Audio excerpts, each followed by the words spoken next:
Halo teman-teman, tutor akhir pekan di sini. Di video kali ini kita akan belajar agregat dasar ya. Agregat yang sering dipakai di reporting real life.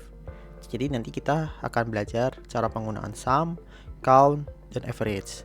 Setelah itu nanti kita juga akan belajar agregat ifs atau agregat kondisional, di mana kita bisa memasukkan kondisi-kondisi untuk mencari total penjualan, jumlah produk, dan rata-rata penjualan per produk. Supaya lebih gampang dipahami, kita juga bikin project kecil. Link Google Sheet-nya aku taruh di deskripsi ya.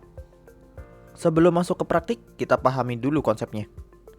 Fungsi agregat itu dipakai untuk mengambil perhitungan dari sebuah dataset atau range. Ada 3 fungsi yang paling sering dipakai. Sum untuk menjumlahkan angka, count untuk menghitung berapa banyak angka dalam sebuah dataset atau range. Terus ada average untuk menghitung rata-rata angka.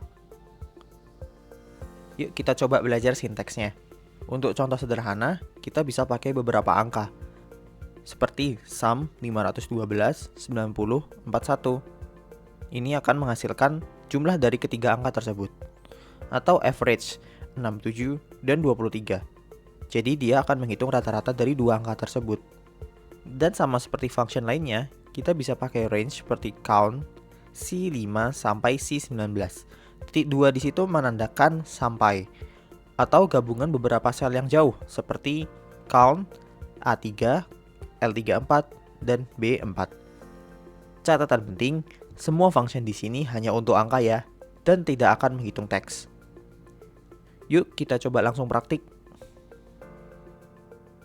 Nah, sekarang kita masuk ke praktik agregat dasar. Sebelum kita praktik, mungkin kita akan adjust sedikit ya browsernya biar kita nyaman dalam mengerjakan datanya.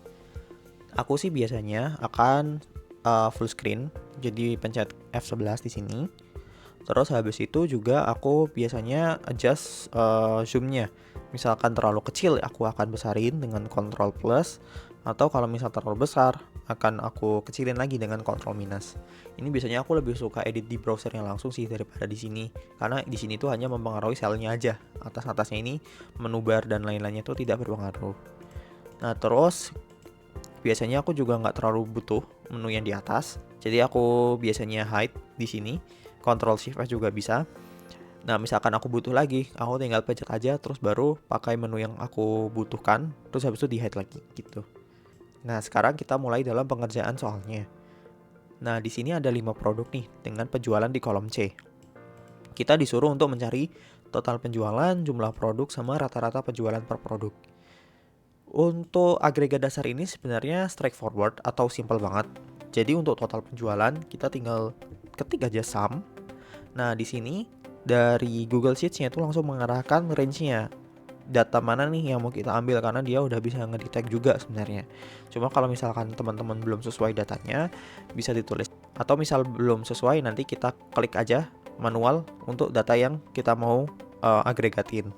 Misal di sini kita butuh C5 sampai C9, maka tinggal klik terus tekan, terus lepas ketika datanya udah sampai di data terakhir. Atau juga bisa kita klik sekali, tekan shift, terus habis itu klik ke data terakhirnya. Terus enter aja deh langsung. Nah ini keluar langsung nih total penjualan. Nah untuk jumlah produk kita bisa ketik count, terus kita masukin range-nya.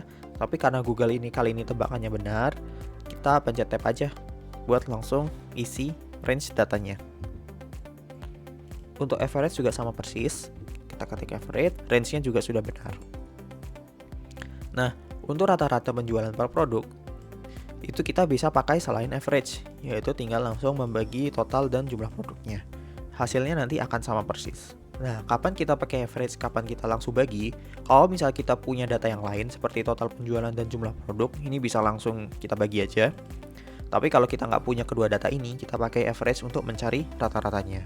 Untuk agregat dasar segitu dulu. Untuk video selanjutnya kita akan membahas agregat if atau agregat kondisional ya. Teman-teman bisa like dan subscribe ya kalau merasa terbantu dengan tutorial ini. Dan jangan lupa komen, kita besok belajar apa ya. Sampai ketemu di video berikutnya, dan terima kasih.